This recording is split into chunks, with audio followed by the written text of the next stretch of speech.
wasn't no begging energy whatsoever. It wasn't like America, those commercials you see with the kids with the little bellies and the flies. Yeah. I was waiting on all that energy, bro. I was waiting to get my $5 to the American Summer Foundation. Bruh, I saw Bentleys. I saw Rolls Royces. Man. I was like, somebody messed up the marketing on this one. But here's the thing, he freed me. Right. I was carrying resentment for years, bro. Let's keep it a buck. When you're in a marriage, you're raising a family building, like you be having stuff in your heart that I'm scared to even tell my wife about how I really feel about something because I don't even know how you're gonna take it. Sure. I'm on the prayer line. Yeah. I got homies, mentors, I got successful people around me. I got a relationship with God. Yeah. Right? I got my wife and kids. I got a dope little crib. Like, but I needed another man to really explain to me my importance of being the man that I am.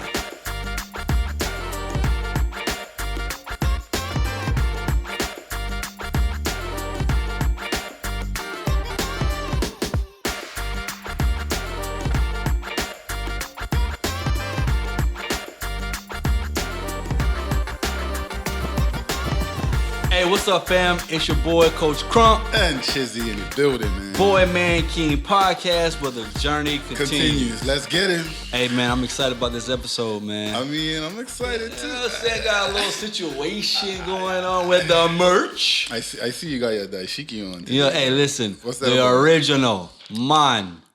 Yeah. From home, Africa. Mute. Okay. Yeah. But listen, man, it's a special episode. I'm going to be talking about both of our trips to South Africa. Yeah. I just recently had mine, just a month ago. And life-changing is an understatement, man. Yeah, I can agree. And what I think, before I get into the details of the trip for me and your trip, man, it's just about, it really did connect for me just on a human level. Right. Yeah. Coming full circle, bruh. Like coming full circle, the spirit, the land, the nature. Because like, we were particularly in Cape Town. We went to Joburg and Cape Town, Johannesburg, Cape Town, South Africa. Yeah. But they was like, the nature just lives among you. Just don't touch them, don't feed them, but just like let them do their thing. Right. So like just seeing wild ostrich. Like, did you eat ostrich while you was on there? I did, bro. I had Wow, to. isn't it? Bro, I had to. We're going to get into it, though. Yeah. So, but like, penguins, they on the beach. We at the restaurant. The penguins just chilling right next to the people on the beach. Yeah. But like 50 of them. I'm like, they just going to swim and they going to It's just different. It was a different. As soon as I stepped off the plane, it just smelled different. Oh, yeah. Something about it was it was just different. It was different. So, yeah, life-changing for real. So, tell me for you, like, what was it like when you went, and what part of South Africa did you go in particular? So I'm trying to remember the exact date. It was somewhere around 09, 2010. At the time, I was part of this organization called Youth on the Move. So I had started that with a bunch of my colleagues. Right after college, one of our benefactors sent about 12 of us down to, we landed in Joburg. Stayed in Joburg at this amazing all-inclusive villa. We're talking, it was just us there, catered breakfast, lunch, and dinner, fresh fruits, fresh juices. That part was amazing. So for us, it was a study tour. So we were going around to different organizations within Joburg and Cape Town just to explore the culture there. Because, of course, I was in a nonprofit. So part of the experience was just experiencing what other nonprofits were advocating for in that space in Joburg and Cape Town.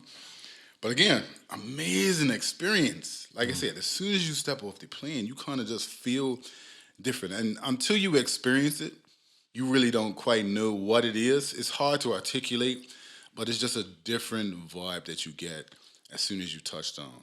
Yeah. And what did it do for you? Like, so you get there, you can't really explain it because I feel the same way. It's very hard to explain what happened.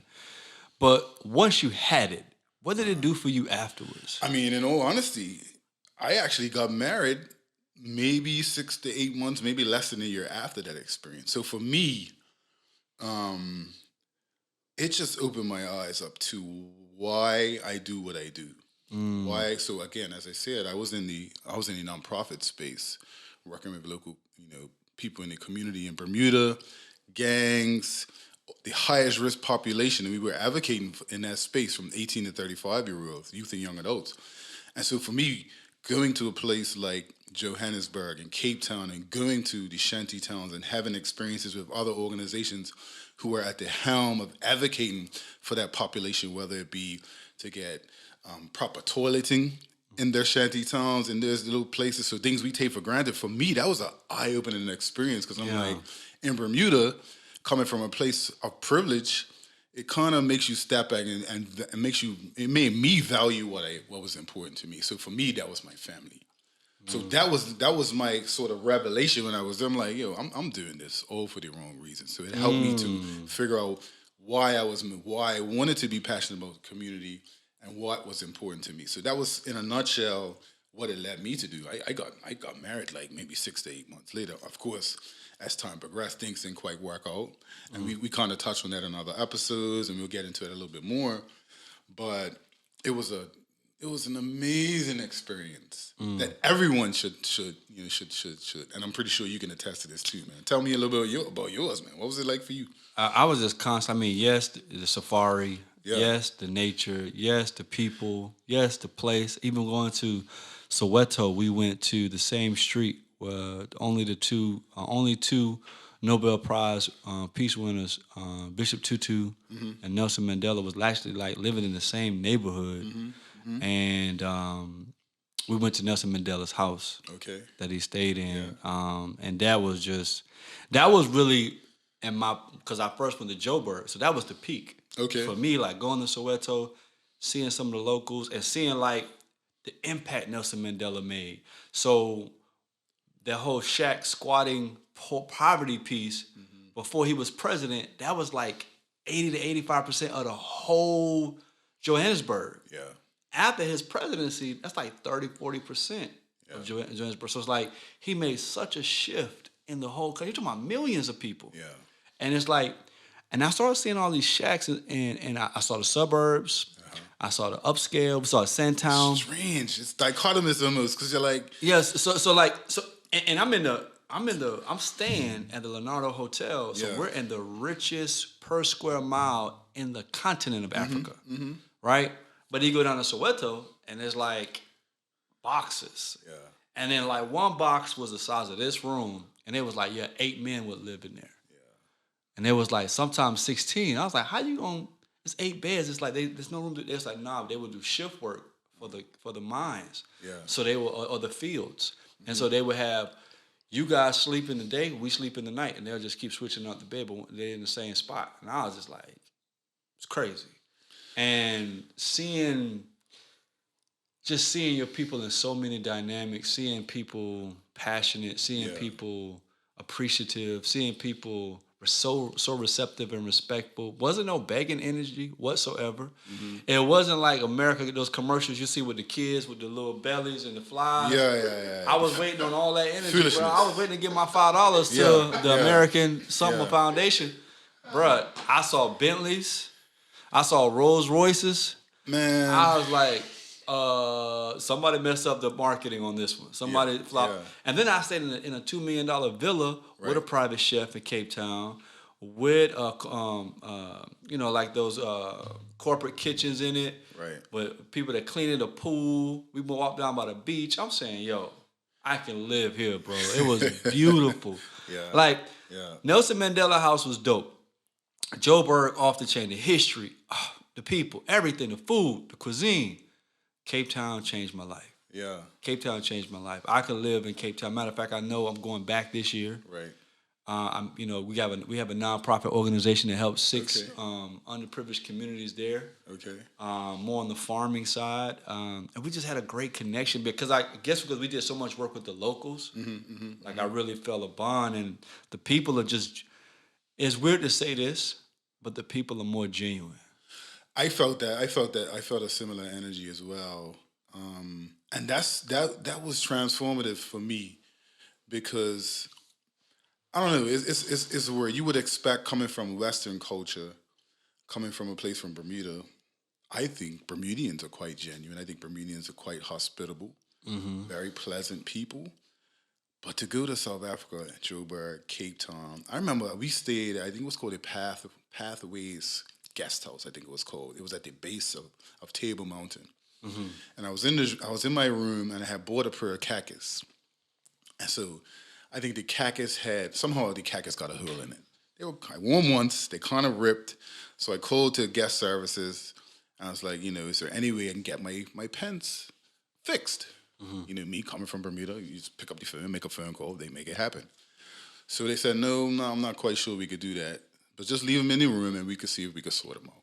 So I left them in my room, came back, and a lady must have, one of the room attendants, she must have taken my pants, went to the mall, because I told them I had bought them from a mall, and they got damaged, and they knew the mall.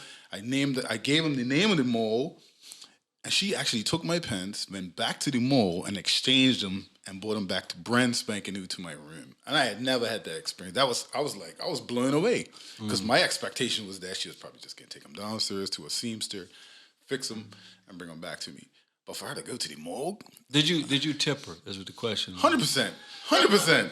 Well, how much? I can't remember how much it was. Gosh, It was above and beyond. I like to believe I'm a charitable guy. Okay, I was just because you got self-love on. I just wonder how much love you was No, showing. I showed her a lot of love. I definitely because Oh, no, I not had too never. much love. Like, Take it easy. I definitely easy, gave though. her a really, really good tip. More importantly, because I mean, just cash. That's what it was cash, bro. Take it easy. Just because you got that dashiki on, no, pump your brakes, bro. Like, don't show that much love to my people. You know what I'm saying? But for real, that was an experience that I had. Of course, I gave her a cash tip. Oh, thank you for sorting out my pants. And that was one example to my original point about the people were just so welcoming and so accommodating. And that's just one example. When I lived in Joburg, fresh fruit every day. Like it was just amazing. It's hard to even qualify until you actually experience. Did you ever get to go to Robben Island? No, because of the issue with the weather. So I got to go back to go to Robben Island. Okay. But because they got to that ferry ride. Sure. To go over. But I did do a whole tour of the peninsula though. Okay. Cape Town's huge. Yeah. It's huge. But what stood out to me, bro, was, and I think we just got to say it, the Western world is very entitled in a lot of ways. Yeah. And when you experience people that love you for you and there's nothing you have to do but just be, right. And that's like a consensus. Yeah. Where you come up in a Western world where it's like status determines how I treat you. Status determines what I do to you, what I don't do for you. And as a man, you feel that so much because we got to perform so much over here just to get seen, just to be heard. So you know what I mean? Where it's like to go to a place where nobody knows your name, but everybody sees you. And I thought, in Africa for me was just like, I literally was like, hands down, I could live here, bro, with no reservation. Like, my kids get out the way in like 5 years, I can definitely see myself living in South Africa. So your kids been with you on this journey. Yeah, I'm extremely blessed, bro. Yeah. Like, my recent endeavors as an entrepreneur, as a coach, as a speaker, has allowed me to not just go, but take my wife and kids. And here I am thinking, man, I went to Nelson Mandela House. Man, I went to Cape Town. Man, I went to these people and helped the local community. And my boy Jay, shout out to Jeremy. He had Victor, the Zulu elder, come by. And I was like, yo, Jay, can he give my kids their Zulu name? Okay. From the Zulu tribe. Yeah. So my man comes in, he's like a prophet, and he fills the room. He just looks at people. He's having a conversation. And he'll just, in the middle of, so he talked to us for about 3 hours. Maybe 4. But in the midst of it, he was just like, And he looked at my daughter. He was like, Nandi. My daughter's name, Jada. It's like Nandi, and his explanation of the names was like, Nandi means royalty. But he was like, Nandi means like you're going to only attract the energy, the spirit, and the people and the mindsets of royalty. Like it's not that you're just going to receive royalty or you deserve royal treatment. you carry a certain spirit about you that only attracts and connects with that type of energy. And so like now I don't call my daughter Jada when I really want to say something. I say Nandi, just a reminder who she is. Yeah. And my son name was Sifo, Okay. and Sifo meaning gift. And he was saying, explaining the gift like, when you get a package, you think you know what it is, but the layers of peeling it back Right. and revealing what's in there. Sure. He was like, my son is a gift that a lot of the layers are going to show later. A lot of the gifts and abilities and talent is going to come out later. People are going to see his greatness later.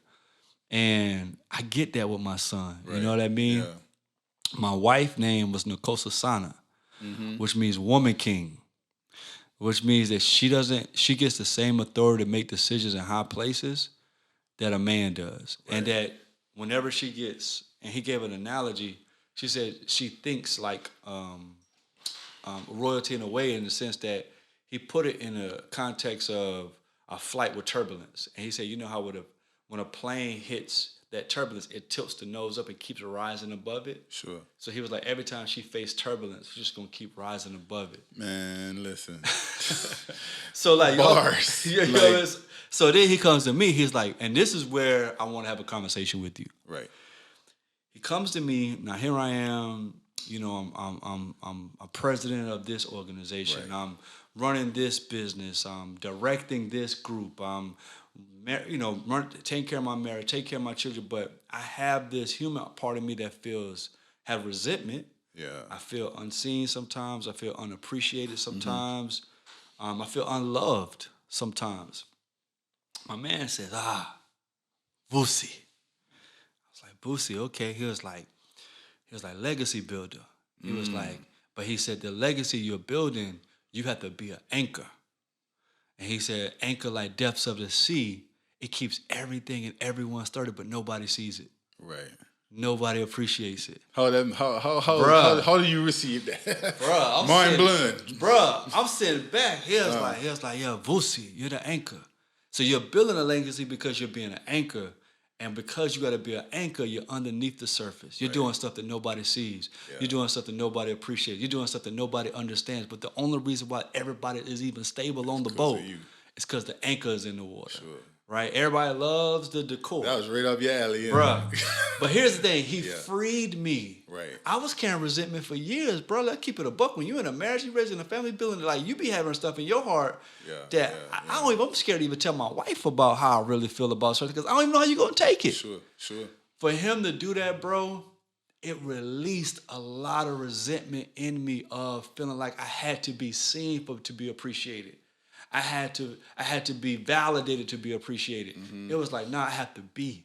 Mm-hmm. So now I'm grateful to be unseen.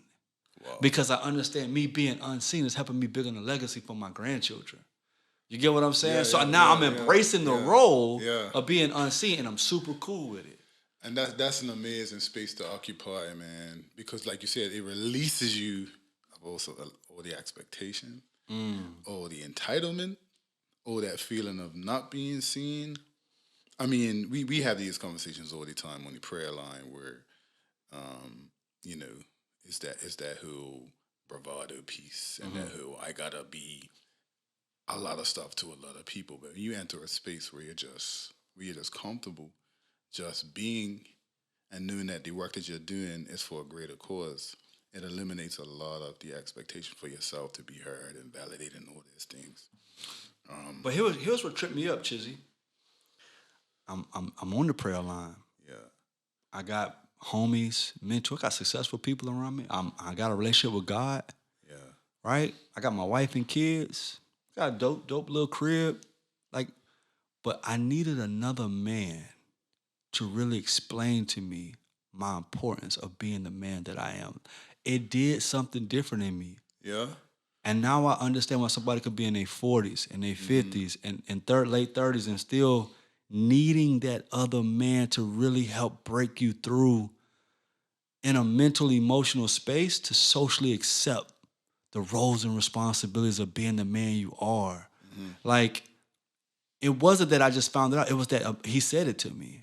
You know what I'm saying? Because if somebody would have said to me like in a story or somebody would have said in a movie, I don't think it would have resonated. Like he looked at me, it's like Vusi, right? Give me my own name. Like it hits a whole lot different because I subconsciously now think of Vusi than I do of the boy who didn't get love and man, here we go again. And man, I'm tired of I don't know if I try to explain and it goes left. Like a lot of that type of energy, I just don't have no more, bro. Right. That's interesting because do you think it had to do with his objectivity, just having met you, just seeing your energy, or do you think, because a lot of times the validation we seek from other people is largely to do with what we feel we're doing for others. And so even if you receive it, it's something about it. It still doesn't give you what you thought you might have needed, but maybe because he was an objective person who just received you and doesn't have any physical, emotional, or spiritual attachment to you, maybe And doesn't know me. and doesn't know you. So maybe that's why it resonates with you a little bit more because you know that it's strictly based off of nothing, so to speak. If you get what my nothing means. Yeah. Like I think both the object and that fact that he was in tune to the spirit. Yeah. Like if he would have came and did a program, I'd be like, man, come on, bro. Yeah. But he was like sitting there just at the dinner table, just watching us, just listening to us. And he'll just, while we're having regular conversation, Vusi. And then he'll explain it to you. He's like, So it's just random. bro, we're at a huge dinner table, bro. It's That's 20. even more mind blowing. Yeah, it wasn't like I had to break down what my Right. role is in life. He didn't say, "Crump, come here, Yeah. let me talk to you." He was No, just like, no. "Wow." No, he was just feeling us. He was just vibing with it. My wife didn't say a word. He didn't know she was a COO. Okay. She knows she's the head of all operations, makes all the decisions. Even before me and Jeremy, like she runs everything. My goodness. Yeah. She's yeah, a woman yeah. king. She doesn't need a man. Don't know nothing about Nakosa Sana. Man, my wife is just like, oh my God. You know what I mean? And so my whole family having that experience, bro. Yeah. Like, I came back like different. Right. We came back different. Yeah. But for me, what's really resonated with me the most, I truly don't need credit no more. Right. I truly don't need approval no more. Yeah. Like, I'm not just saying that because I went through a program. Like, I'm at a space in my life where I truly don't need credit. And it's not like it's going to change your energy. No. It's not going to stop you from doing what you do. It's not going to stop you from being a protector, provider, all these wonderful things that we're supposed to be doing as men. But it's just, it's almost like, it's a liberation. Oh yeah, because the little boy in me still wanted, little boy in me still wanted my wife to say, see me, do you see me? I'm trying really hard. Can you acknowledge me, please? Yeah. Like, I was able to put that little boy to rest. Right. You know what I'm saying? Like with his validation to me, understanding my role as a man and fully accepting it as okay. Right. I was able to go ahead and rest, little boy. You good. Yeah. You know what I'm saying? Which he always been there seeking this constant validation. You know what I'm saying? So, and I was thinking to myself, man, I do a lot of self-work. I do a lot of self-help. I do a lot of work in this space. Yeah. And for me to need this that I didn't even know that I need, it really showed me why we got to advocate for men when they don't even know they need advocating for. Yeah. You get what I'm saying? Yeah. Because you don't know what you don't know. Yeah. So it's like you got to do the work, even though if the people don't see it yet, because they're not there yet to even receive it. Mentally, emotionally, spiritually. Bars. No, I mean, Jake and I were talking about this before we started recording. Some of the things that necessitate, and things that we need as men, not just for our own benefit, for the benefit of our families, for the benefit of our wives or our relationships, for the benefit of the community that we're trying to serve. And it's almost like things are designed for us not to really strive and be who we need to be so we can maximize our own potential. Because sometimes, like you said, we don't even know what we need. You don't know what you don't know. You know what I'm saying? So for you to have that experience, and this is why Boy Man King is so vital, and platforms like Boy Man King, because the reflective piece is something that you either get when you're going through a crisis, when you're laying on your back and you can't breathe, But for people who come to these aha moments, we're putting things in place for them to have those reflective pieces by the conversations that we're having, so they don't have to go through quote unquote hell to reach heaven in that way. You know what I'm saying? Yeah, and I. So here's the thing, I never leave gratitude. Yeah. I used to have to fight to remind myself, oh, Chris, be grateful, like be considerate. Yeah. That experience, bro, I'm never leaving gratitude. Like I'm in a constant state of gratitude. Like all you guys working with me been for over the years. Like I never do like, bruh. Like I never do it with the energy of you got to pay me back. You owe me. Right. Yeah. Don't forget what I did for you. Like I'm really grateful, bruh. Like I'm really grateful that God has allowed me to be healthy. Sure. God allows me to be in the position. God allows me to have the relationships and the experience. Like God has allowed all that to happen and me still be here. Yeah. I mean, I could, my son, man, we went, had a great 13th birthday party for my son, private house, pool, all the fixings, right? One of my college friends come with his 3 boys. He just can't, he's going through a divorce. Yeah. It was the chance for him to have his kids. He wanted to bring them by. Divorce is really hitting him hard. He was like, it was crazy, bro. My son was driving on the car saying that, Dad, isn't it crazy that we went to a 13-year-old funeral earlier today and now we're going to a 13-year-old birthday? So I'm sitting there. They just left a 13-year-old funeral. Yeah. Yeah. And I'm saying, I could have had a bunch of family here for a different type of celebration for my son. Yeah. And I was like, and it tripped me up. I just try to like get into the conversation a little bit. Like, what happened to him? What happened to him? Oh, yeah, Mom was taking them somewhere on a family trip, and a person fell asleep on the interstate, jumped the median, hit them head on, and the only person died was the kid in the back. Can you imagine driving 5 o'clock in the morning on a family trip and somebody else on the other side of the interstate falls asleep and hits you head on? When I say that this stuff is not in your control, so me being here, the reason why I'm doing the Boy Man Kingdom, the reason why we're doing the comedy, the reason why, because I'm like, bro, God still has me here for a work to do that's not about me. Yeah, yeah. That's really not about me, bro. And I fully get that now. Mm-hmm. Everything ain't about $1. Everything, like, bro, all this stuff, bro, I just want to bless. Listen to me. I don't care how it sounds. I don't care how it comes out. I just want to bless as many people as I possibly can. And what do they say with him? Whether one person watches or 1 million people watch, at the end of the day, it's about the blessing to somebody else. Or the accolades, or the glitz and glamour that people aspire to have with stuff like this. Nah. And so that's the space that we have to continue to occupy. We talk about a lot of stuff offline. But that message, that consistency, that need to just bless people has to be at the core of what it is we do. Mm-hmm. So that's why it's important for even for us to keep the right people in our ears and our circles. Mm-hmm. Like, we talk about the lack of goofiness. We ain't doing goofiness. No goofiness. We don't want no goofiness so whatsoever. Shout out to the non-goofy team. This is it. PJ. Yes, sir. Jake. Noel. And Chizzy, man. Yeah, non-goofy. The non-goofy team, man. Hey, man, listen. Yo, we appreciate y'all. Appreciate you, man. Another great episode of Boy Man King Podcast, man. Yes, sir. Follow us, like us, share, man. We appreciate y'all. Till next time. Peace.